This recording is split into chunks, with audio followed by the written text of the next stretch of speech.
people can get misconceptions from ghosts, and it's my feeling that there are beings who have not left the astral plane yet because they're not ready to. They're very dissatisfied with things. Maybe they were murdered. They want to find vengeance and so forth. They're not forced into the spirit world. Usually they're taken by the hand when they're ready and taken into the spirit world. I might also say that there's another element of this that's kind of unique to my own work in terms of ghosts. I believe in the duality of souls. Souls have the ability to live parallel lives, to divide their energy. A part of their energy always stays behind in the spirit world. So you could have a ghost with an energy particle who is still on Earth but have the same holographic image, if you will, of that soul's ego in the spirit world at the same time. So we never stop learning, and we never actually are totally disconnected from the spirit world.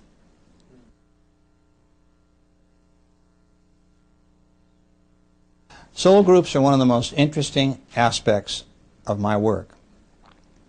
The reason for this is that people who I take into their soul group are able to tell me their level of advancement based on how the others are doing in their group as well as themselves.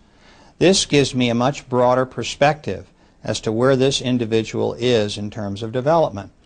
There are in every soul group a variety of personalities. You have courageous souls, you have meek souls, you have passive souls, you have souls who are very unselfish, those that are a bit more self-centered. You have souls that are quiet and contemplative, and those that are jokesters.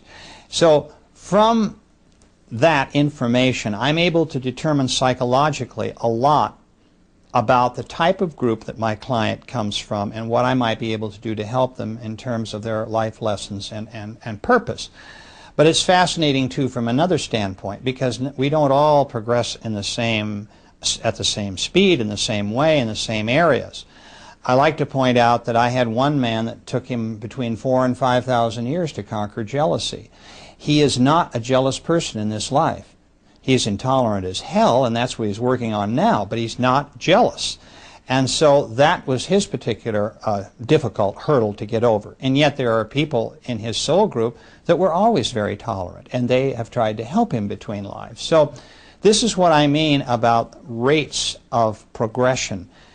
And yet I find that the whole soul group pretty generally belongs in a certain niche as far as development, and they're all going to kind of move forward together. Some a little faster than others, others will be a little slower, but essentially they're all at about the same level.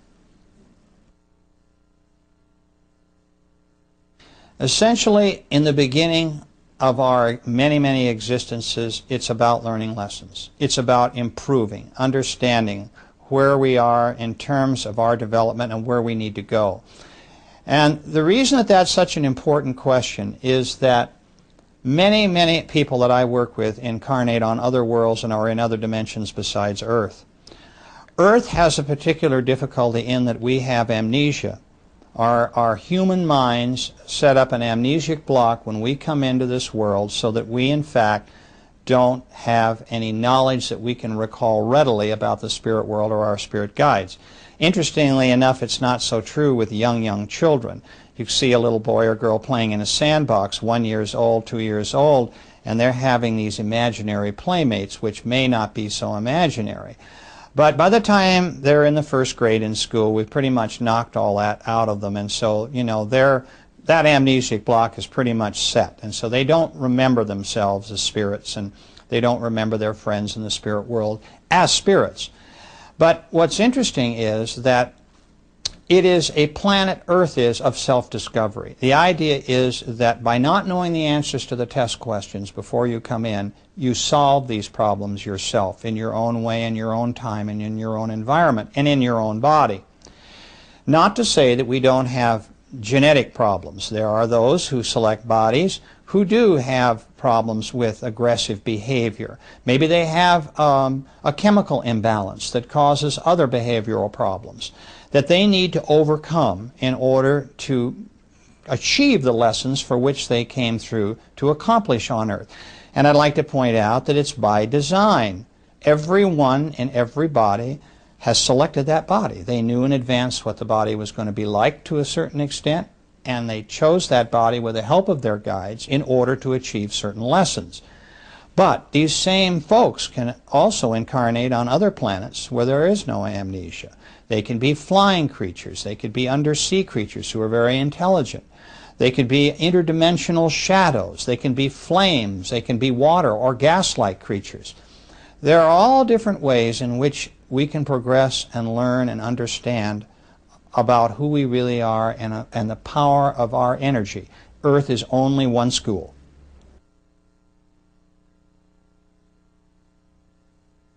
For me, it's difficult to say the word God because, to be quite frank with you, I came into this as an atheist. I did not believe in God.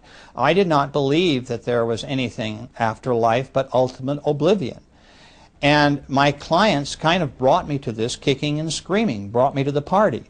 And it was only after years of work with them and the consistency of the reports and knowing what I do about hypnosis and doing the work and research myself that has finally brought me to the point today where I can say that I believe in a power greater than myself, a source for all life and all intelligence. So the concept of all this incarnation is to arrive at that state of perfection where we can rejoin, if you will, that source from whence we came.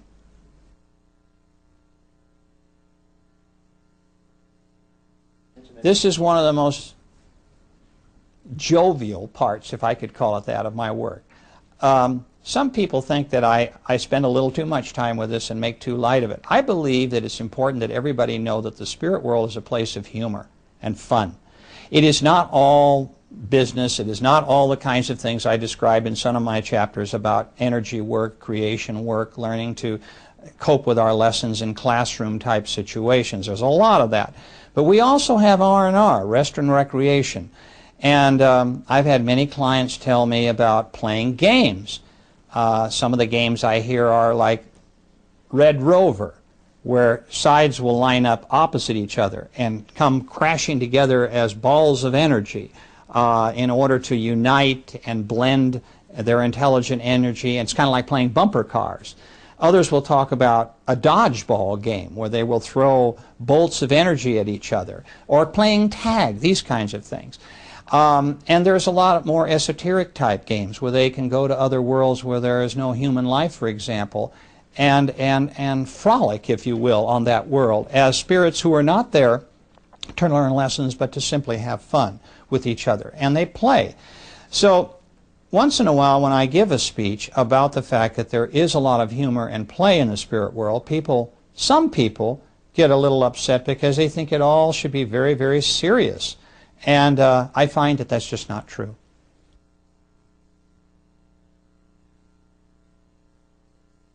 What is interesting about talking to people who have incarnated on other worlds is that there is a similarity here.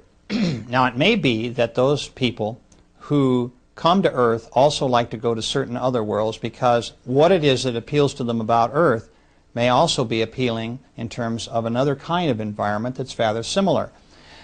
For instance, when I'm talking to large audiences, I ask in the audience how many people in this audience have had dreams where they could fly. Usually 75% of them will raise their hand. Then I will say, how many of you have had dreams where you can swim underwater and breathe, and that you're a very intelligent life form? About half will do that. Then I really narrow the field down. I will ask how many have been giants in their dreams, where everything else is smaller than they are. Only a few hands. And then I might ask how many have been really tiny, tiny beings where everything else is larger than you are, and just one or two out of a group of 100 or 200 people. And what this indicates is, and our dreams do tell us an awful lot about our former experiences, is that many people who incarnate on Earth also incarnate on flying and water worlds. And so I've had a number of clients that have talked to me about being flying creatures, highly intelligent flying creatures, on other worlds and what those worlds were like. And the same for water and how they can swim deep into an ocean kind of atmosphere and how there's cities under the ocean. And they look like not whales or dolphins so much, although there's some of that, but creatures that are so strange that we see them only in mythology.